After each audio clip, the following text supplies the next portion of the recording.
नमस्कार, मैं हूं मनोज सैनी और आज हम आप पहुंचे हैं डबरा विधानसभा में। इलेक्शन इंपैक्ट में आप सबका स्वागत है, लेकिन आज बात होगी डबरा विधानसभा की, क्योंकि यहां से चुनाव बड़ा दिलचस्प होने वाला है। जिन्होंने कांग्रेस के नाम पर वोट मांगा, अब वो भारतीय जनता पार्टी से वोट मांगने जा रही।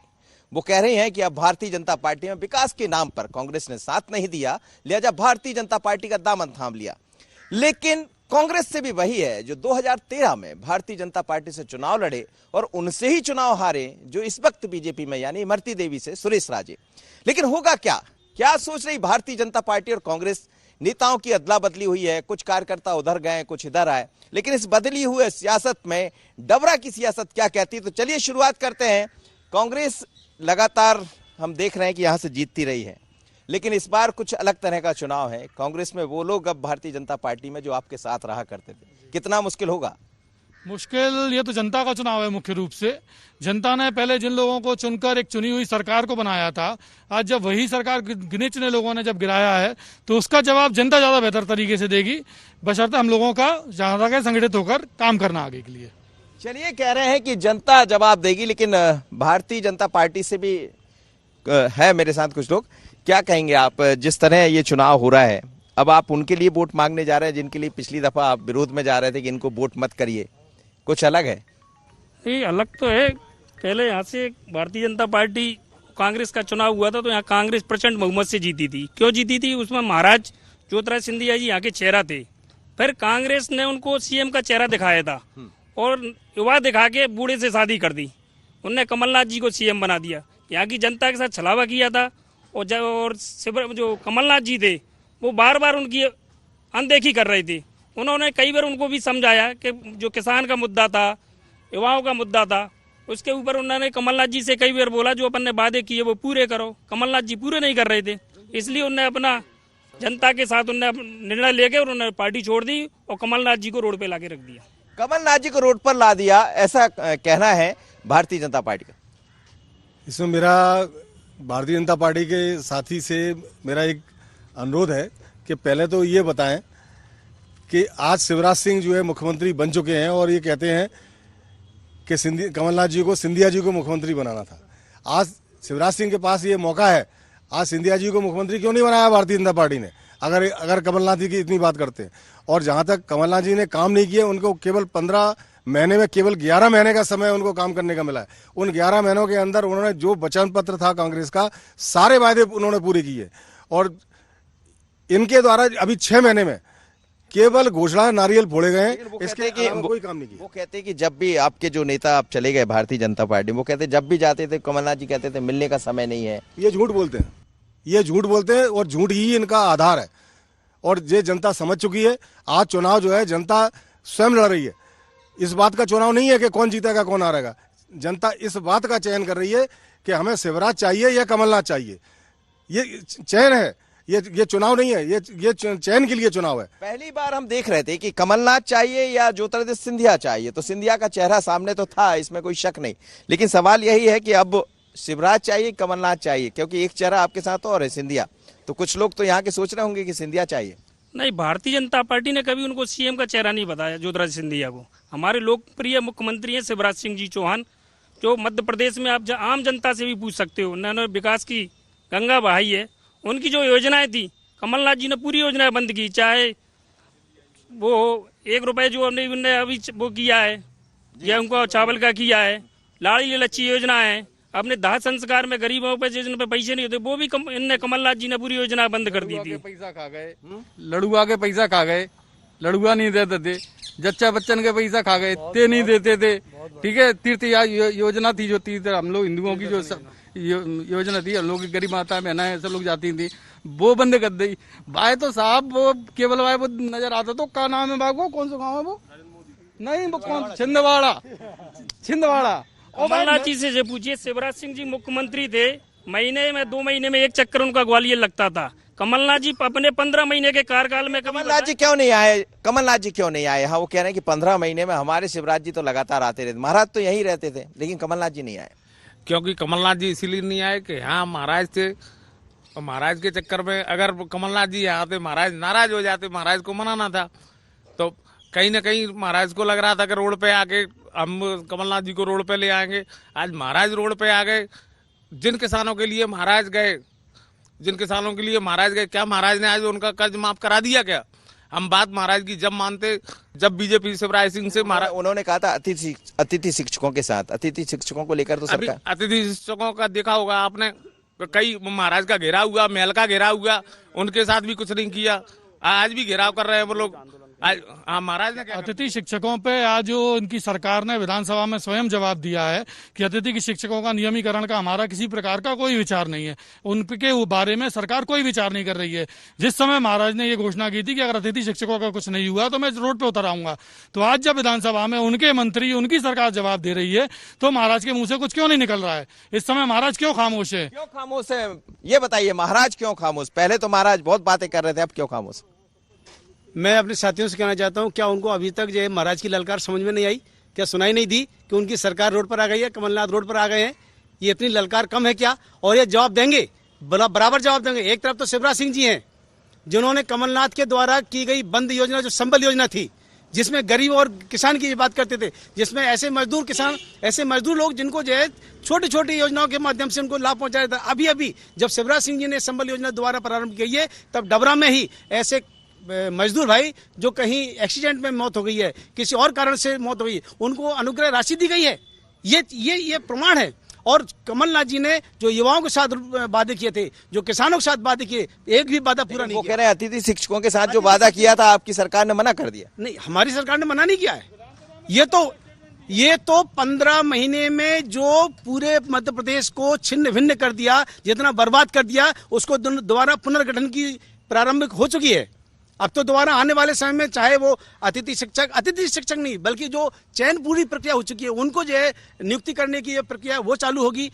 जितनी भी तो आपको लग रहा है कि वापस आ जाएंगे? क्यों नहीं आ जाएंगे, इसमें तो कोई शक ही नहीं है। और ये तो चर्चा करें, अगर आप इसी सीट की चर्चा करें हाँ, तो जी बेहतर बताइए आप। अगर हमें प्रदेश की चर्चा न करें तो ज्यादा बेहतर। नहीं, बिल्कुल ठीक है, बिल्कुल। जिस तरीके का बयान उन्होंने आदरणीय सुरेश राजे जी ने इमरती जी के लिए दिया था, अभी वो कितना भीवत्स, कितना गंदा था, ये आप अंदाज लगा सकते हैं। कांग्रेस में पहुंचते ही महिलाओं के लिए टंचमाल वाली संस्कृति उन्होंने हल्की सीख ली, हल्के अंदर प्रवेश कर गई। कांग्रेस का चरित्र सामने आ ये गया, उनका ये चेहरा है। और मैं बताऊं, कोई भी मुद्दा आज कांग्रेस के पास नहीं है। इसलिए जब कांग्रेस की बात करो तो वो कहते हैं जनता जवाब देगी। अरे जनता तो जवाब दे चुकी, इसलिए राज्य से लेकर और केंद्र तक सुपड़ा साफ हो गया कांग्रेस का। जनता जवाब देगी, वो बोल रहे हैं जनता जवाब देगी, लेकिन जिस तरह याद आता दिग्विजय सिंह भी कहे थे कुछ जिस तरह का, वो मैं नहीं कहूंगा कि उन्होंने क्या कहा। बिल्कुल देगी जनता जवाब। अभी 10 तारीख को रिजल्ट आने वाला है, जनता जवाब देगी। नहीं, लेकिन जो बात आप कह रहे हैं, महिला के लिए ऐसे बयान बोले जाना चाहिए। महिला के लिए उन्होंने ऐसे कोई बयान नहीं दिए। ये लोग खुद अपनी उस साजिशों के द्वारा इन बयानों को इन्होंने बढ़ावा दे दिया और तोड़ मोड़ दिया है। जो कुछ नहीं होगा इन चीजों से, और ये चुनाव जनता का है और जनता इसका जवाब उनको देने वाली है और उनको जनता जवाब देगी। लेकिन इसमें सवाल यह है कि कई दफा एक ऐसा कोई बयान, कई चुनाव हमने 2014 गुजरात के चुनाव देखे, बयान भारी पड़ जाता। क्या ऐसा समझना है पड़ेगा कांग्रेस को कि बयानों में ध्यान रखें? सरकार का कोई भी बयान अभी नहीं दिया गया है जिससे पार्टी या किसी भी लेवल पर हमारी क्षति हो। दूसरी बात, भाजपा के साथ सबसे बड़ी समस्या क्या है कि भाजपा मंच पर कुछ और बोलती है, सदन में कुछ और बोलती है। इनके सभी नेता, चाहे सिंधिया जी हो, चाहे इमरती देवी हो, सभी एक ही मुद्दा उठाते रहे, किसानों का कोई कर्जा माफ नहीं हुआ। वहीं लोग विधानसभा के अंदर सदन में लिखित में ये जवाब देते हैं कि हमारे 27 लाख किसानों का कर्जा कमलनाथ सरकार ने माफ किया है। तो वास्तविकता में कथनी और कथनी में जमीन आसमान का अंतर है। मान रहे कि पूरा कर्ज माफ हो गया, किसान तो कई कह रहे हैं कि हमारा कर्ज माफ नहीं। तो हमारे द्वितीय चरण तक का कर्ज माफ हुआ था, जो तृतीय चरण था उससे पहले हमारी सरकार गिर चुकी थी। कमलनाथ जी ने हमेशा से कहा है कि अभी तक टोटल 27 लाख किसानों का कर्जा माफ हुआ है, बाकी किसानों का कर्जा और माफ रहना बाकी रह गया। जी हाँ, 2 3 4 5 6 7 8 9 10।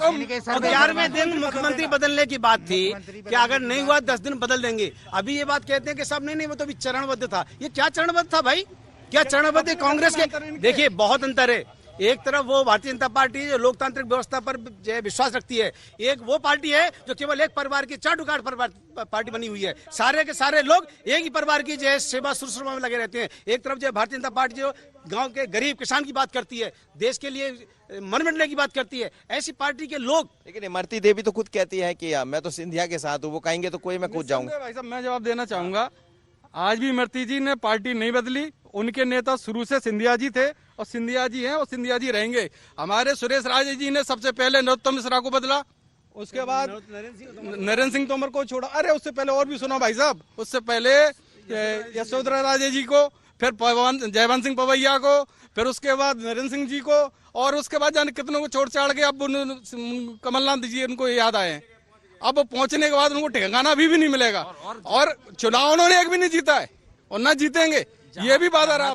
जहाँ तक बात की जाए, इमरती देवी जी कहती है कि ज्योतिरादित्य सिंधिया उनके नेता हैं, तो इमरती देवी जी भारतीय जनता पार्टी की नेता हैं और प्रत्येक पार्टी में कोई ना कोई नेता, प्रत्येक व्यक्ति का कोई ना कोई आस्था का केंद्र रहता है। तो इमरती देवी जी की आस्था का केंद्र है ज्योतिरादित्य सिंधिया, ना कि वो पर्टिकुलर ज्योतिरादित्य सिंधिया जी को ही अपना नेता मान रही है, उनकी आस्था का केंद्र है। तो आपको लग रहा है कि सिंधिया का चेहरा अभी भी इस चुनाव में काम आएगा? बिल्कुल बिल्कुल, बहुत ज्यादा प्रभावशाली रहने वाला है। ग्वालियर चंबल के अंदर सिंधिया जी का चेहरा सबसे ज्यादा प्रभावशाली रहने वाला है। वो कह रहे हैं कि गद्दार हैं आप लोग, वो कह रहे हैं गद्दार हैं आप। सुनिए, आप बात सुनिए, ये कांग्रेस के जो मित्र मेरे खड़े हैं भाई लोग, ये वो लोग हैं जब गाड़ी निकल जाती थी सिंधिया जी की तो धूल, उस जो धूल होती ना उसको माथे पे लगा के बोलते थे सिंधिया जिंदाबाद।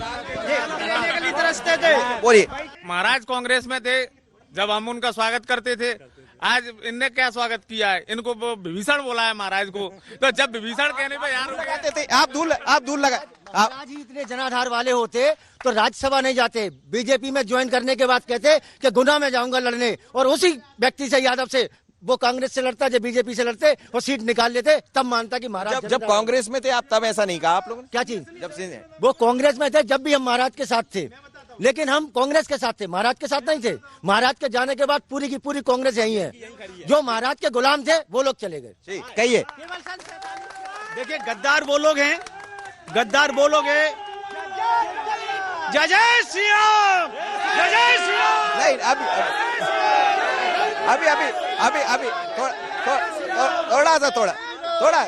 थोड़ी चर्चा हो जाने दें। गद्दार वो हैं जिन्होंने जनता से धोखा किया है, गद्दार वो हैं जिन्होंने जन कल्याणकारी योजनाओं को बंद करके जनता के जो हितों पर धोखा किया है। गद्दार वो लोग हैं जिन्होंने भारत माता की जय को बंद करके सोनिया गांधी के जन नारे लगवाते हैं, वो गद्दार हैं। गद्दार वो नहीं है जो जन हितैषी कार्यों के लिए, जन के कार्य के लिए, लोगों की सेवा के लिए अगर पार्टी बदल करके जिस पार्टी में शामिल होते हैं कि हाँ ये देश के गरीब किसान की बात करेंगे, गरीब की गाँव की बात करेंगे, हम उनके साथ आकर लोगों की सेवा करना चाहते हैं, अगर इस काम के लिए वो पार्टी लेकिन जनता ने 5 साल के लिए चुना था और चुनाव 18 महीने में होने जा रहे हैं। बिल्कुल हो रहा है। ये 18 नहीं 8 महीने में होना चाहिए था। ये 18 नहीं 8 महीने में होना चाहिए था, क्योंकि 15 महीने में जो बर्बाद किया है मध्य प्रदेश को, उसको बचा लिया गया है। अगर 5 साल में जाते तो मध्य प्रदेश का कहां से कहां पहुंचता। आप बर्बाद कर देते। ये भाजपा के बड़े भाइयों से ये पूछना चाहता हूँ, 10 दिन पहले ये सिंधिया को लक्ष्मीबाई का हत्यारा कहते थे। आज क्या हुआ? आज क्या वो हत्यारे नहीं है? इनसे पूछना चाहता हूँ एक सवाल, आज के हत्यारे नहीं? सब मुद्दे दिखाई देंगे। पहले आप अपनी बताओ ना, नहीं पहले आप अपने बताओ ना। आप जब सिंधिया के पीछे चलते थे, आज सिंधिया जी ने कमलनाथ, मुद्दा ये नहीं है, मुद्दा ये है कि आज कमलनाथ और दिग्विजय सिंह में, कमलनाथ और दिग्विजय सिंह में ये होड़ लगी है, ये कंपटीशन है कि कमलनाथ का बेटा आगे जाएगा राजनीति में या दिग्विजय सिंह का बेटा आगे राजनीति में।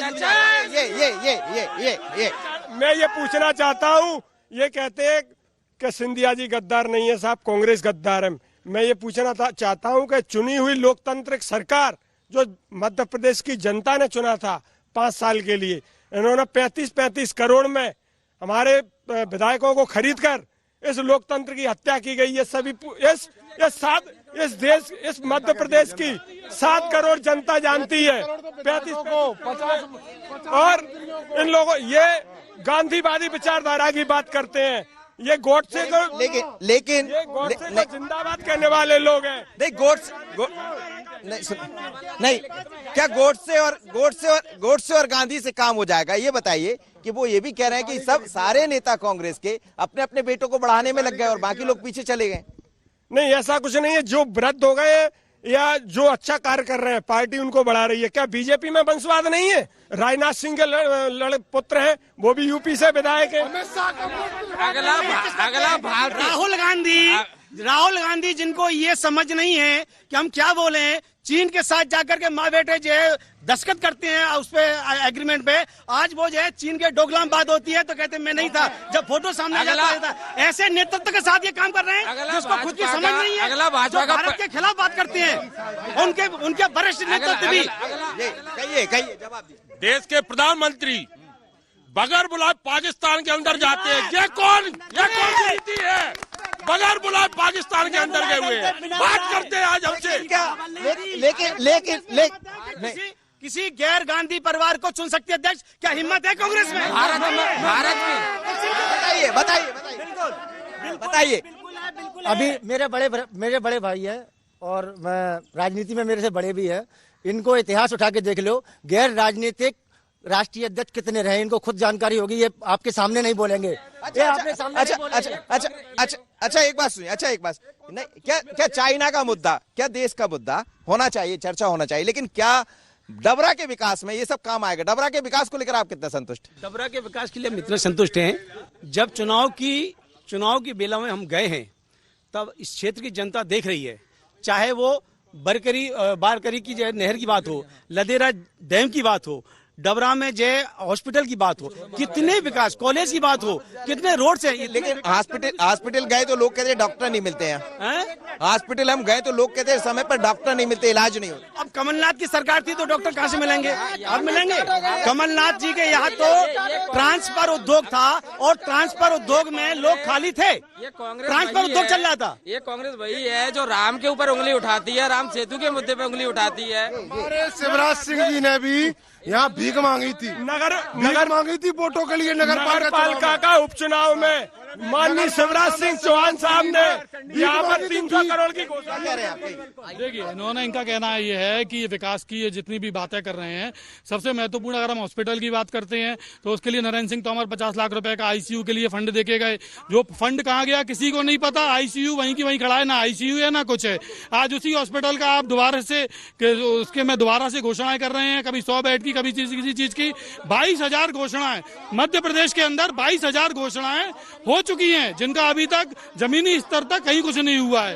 कह रहे हैं मध्य प्रदेश के अंदर 22,000 घोषणाएं हो चुकी, जिसका जमीन पर कुछ नहीं है। मध्य प्रदेश के अंदर लाडली लक्ष्मी योजना के 16,000 रुपए प्रसूति को मिलते थे, वो मिलना बंद हो गए। जितनी भी शिवराज सिंह चौहान के द्वारा योजना चलाई गई, संबल योजना, सबका पैसा मिलना बंद हो गया। और सबसे बड़ी बात, भारतीय जनता पार्टी का अगला प्रदेश अध्यक्ष कौन होगा ये तय नहीं, राष्ट्रीय अध्यक्ष कौन होगा ये तय नहीं। और भारतीय जनता पार्टी में हर बैठक में भारत माता की जय, जय श्री राम को महत्व दिया जाता है। अभी तक बहुत सिंपल सी बात है, जब हम लोग बोलते हैं तो ये शोरगुल करते हैं। राम मंदिर बनाने वाली भी भाजपा है। शोरगुल ये करते हैं क्योंकि इनके पास कोई मुद्दा नहीं है, जिनको मुद्दा नहीं है। कांग्रेस के पास आज कोई मुद्दा नहीं बचा है। ये कांग्रेस वालों के पास कोई मुद्दा ही नहीं बचा है। आज कांग्रेस किस मुद्दे पर लड़ रही है? जय श्री, आप जय श्री राम कह रहे हैं, वो जय कमलनाथ कह रहे हैं। जी,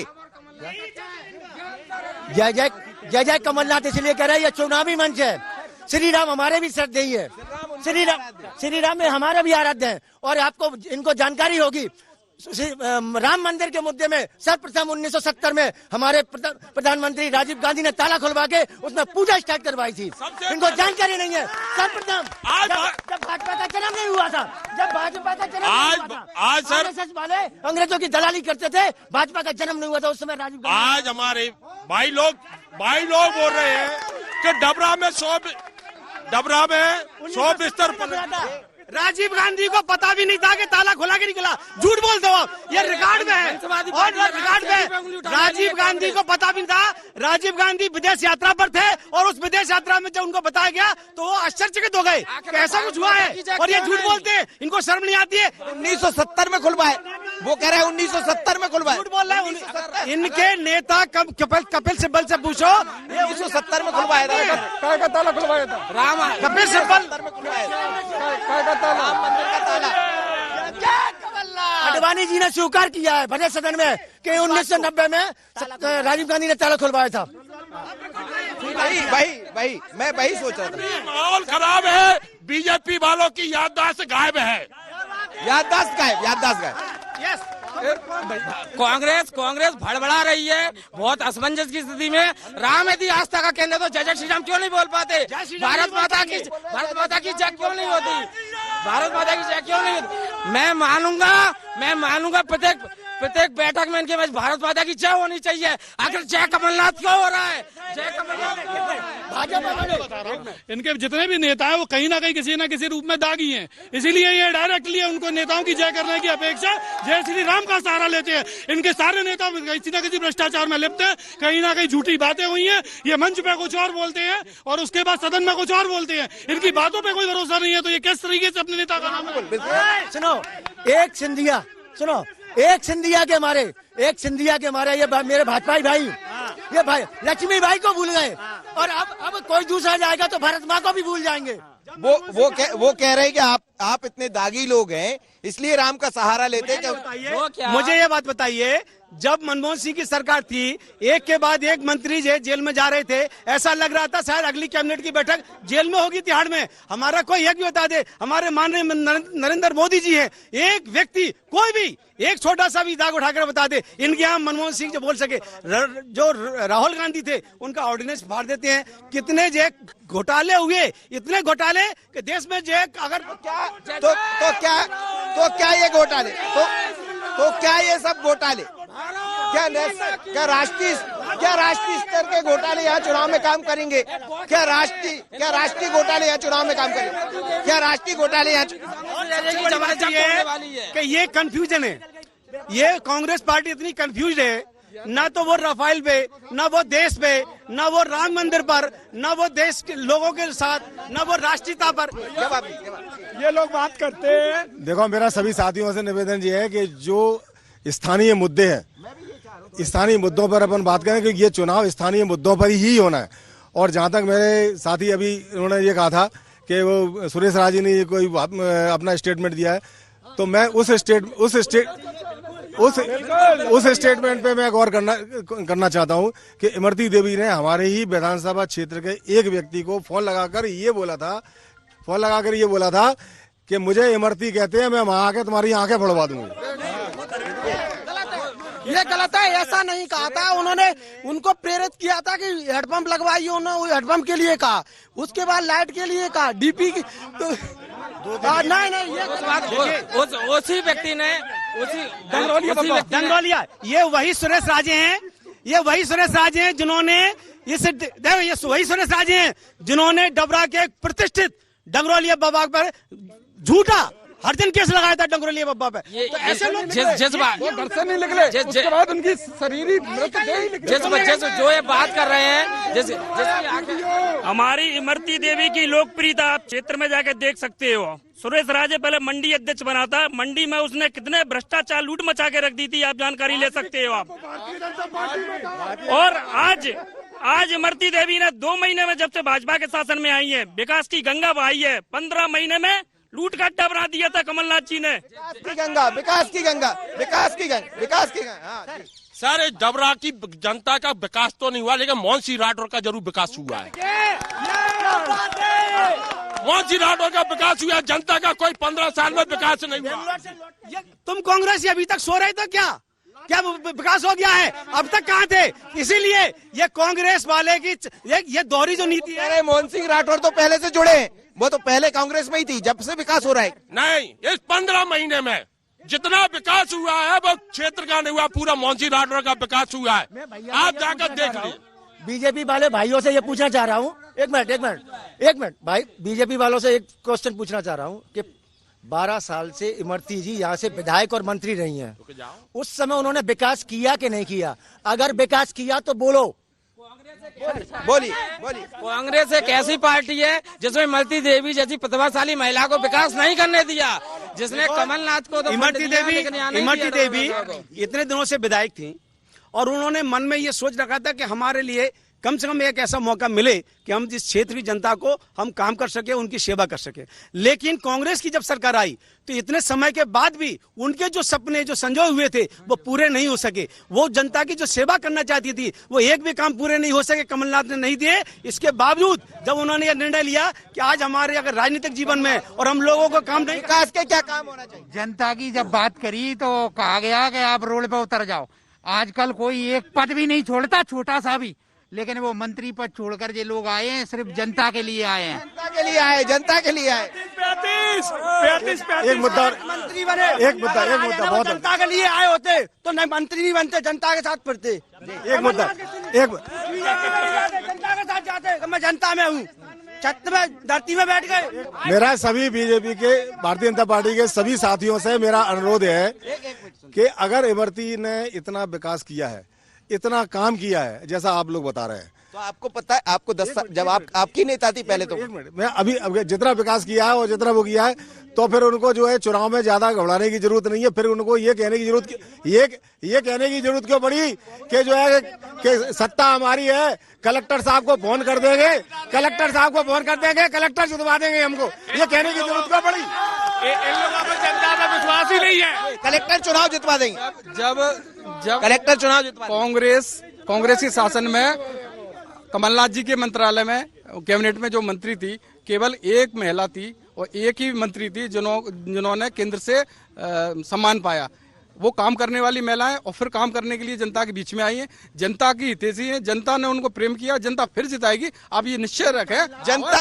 जनता प्रेम कर रही, लेकिन बीजेपी के सारे लोग प्रेम कर रहे हैं उनको। हाँ, बिल्कुल। 15 साल पहले इन्हीं को ये इमरती प्रिय थी, आज से क्या ऐसी क्या बात है कि उसके लिए 10 बातें कर रहे हैं? पहले तक तो आपको इमरती प्रिय थी, अब क्यों नहीं? मंत्री जी कहती है कि साहब पूरा फंड छिंदवाड़ा ले गए और फिर 500 करोड़ रुपए दिए, वो सम्मान कराया, वो कौन ने कराया? बता, आखिर वो पैसा कहाँ है? एक तरफ तो वही कमलनाथ जी एक तरफ तो मध्य प्रदेश में आने वाले प्रधानमंत्री आवास के लिए ये जो सम्मान दिया है वो मंत्रालय में श्रेष्ठ काम करने के लिए दिया गया है, ना कि श्रेष्ठ क्षेत्र के विकास। जब इमरती देवी जी को केंद्र सरकार से अवार्ड मिला था मध्य प्रदेश में अच्छा कार्य करने के लिए, तो अवार्ड मिला था, वो कमलनाथ जी की योजना थी इसलिए अवार्ड मिला था। कमलनाथ जी ने मौका दिया, कमलनाथ जी ने फंड दिया। योजनाएं थी, शिवराज सिंह जी की वो कल्याणकारी योजना थी जो पूरे देश ने उनका अनुसरण किया है। योजना पे मिला नहीं, मंत्री तो कांग्रेस की थी ना, कार्य तो कांग्रेस ने किया था। शिवराज जी की योजना पर अवार्ड मिला था इमरती। देखिए, शिवराज जी की योजनाओं पर जो बात कर रहे हैं कि वो योजना शिवराज सिंह सरकार की ना होते, कमलनाथ ने उन योजनाओं को जिस रूप से क्रियान्वित किया था, नए सिरे से जिस तरीके से योजनाएं चलाई थी, कई चीजों के लिए इन्होंने 51,000 रुपए का फंड रखा था, जिसको उन्होंने दोबारा से उठा के 28,000 रुपए का फंड कर दिया है शिवराज सिंह चौहान ने। तो ऐसी कई योजनाएं थी जो कमलनाथ सरकार की काफी अच्छी थी, जिसका सही रूप में, सुचारू रूप में जमीन पर जिनको लाया जा रहा था, उन योजनाओं के कारण उनको मिला हुआ। कह रहे कमलनाथ जी की योजनाओं के कारण उनको पुरस्कार। कमलनाथ जी तो योजनाओं के बारे में सोचने, इन 15 महीनों में वो भोपाल से जाकर के दिल्ली एक परिवार की आरती और उनकी ये सेवा से ही फुर्सत नहीं हो पाए। एक बात, दूसरी बात, ये वही कमलनाथ जी हैं जहां पर एक योजना बंद करते हैं और वहीं पर शिवराज जी दूसरी योजना शुरुआत करते हैं। एक योजना बंद होती है, एक चालू होती है, लेकिन यहाँ का चुनाव बड़ा दिलचस्प होने वाला है। स्थानीय विकास के मुद्दे पर बात नहीं होती है, ना बीजेपी करती है ना कांग्रेस करती है, लेकिन जब इस बार का उपचुनाव होगा तो स्थानीय लोग विकास के मुद्दों पर ही वोट करेंगे। अब विकास कौन करेगा? विकास के नाम पर तमाम तरह के दावे हैं बीजेपी कांग्रेस के, लेकिन चुनाव का असली फैसला तो जनता करेगी। और इसीलिए हम कह रहे हैं कि ये लोग कुछ भी कहते रहें, पर ये चुनाव बड़ा दिलचस्प होगा। यहाँ मुकाबला बीजेपी और कांग्रेस के बीच में है। इलेक्शन इम्पैक्ट में इतना ही। मुझे और नायडू को दीजिए इजाजत। नमस्कार।